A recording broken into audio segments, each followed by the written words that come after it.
Direction la RDC Shérif, 13 militaires condamnés à mort à Butembo pour fuite devant l'ennemi. Ils ont été reconnus coupables par le tribunal militaire de Butembo de plusieurs griefs, dont la fuite de l'ennemi, alors que l'avancée des rebelles du M23 soutenue par le Rwanda se poursuit dans le nord ou sud même du territoire de Lumbero. Au Zimbabwe, la peine de mort a désormais été abolie. Le président Emerson Mnangagwa a promulgué ce 31 décembre une loi historique interdisant cette sanction pour tous les crimes avec effet immédiat. Cet élan abolitionniste était attendu depuis très longtemps dans ce pays. Et puis aux États-Unis, au moins 15 personnes ont été tuées et des dizaines de blessés lorsqu'un véhicule a foncé dans la foule dans un quartier touristique à la Nouvelle-Orléans.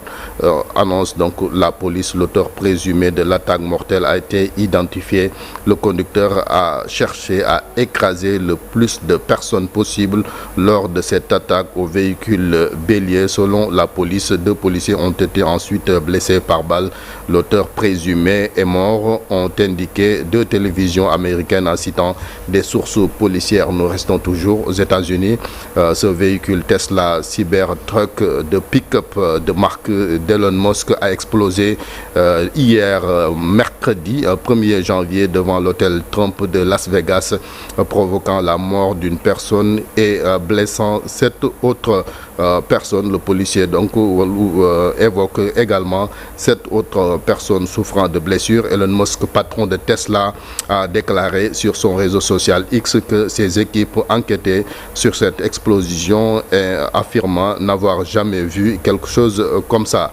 L'Arabie Saoudite qui a exécuté 6 Iraniens, donc ils ont été condamnés à mort pour trafic de drogue, a annoncé l'agence de presse officielle saoudienne.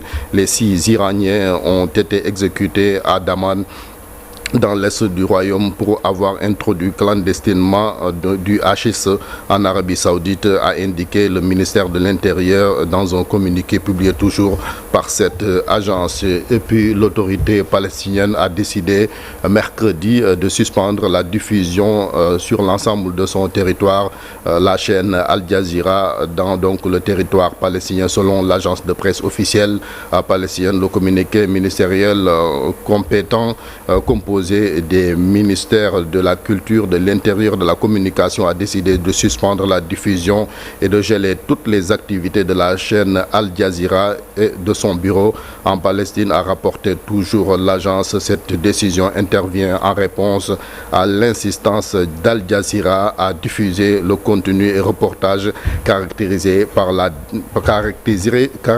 de désinformation et l'incitation à la sédition et l'ingérence dans des affaires internes palestiniennes, ajoute toujours l'agence Chertigan. Au Shérif Dia, voilà, donc...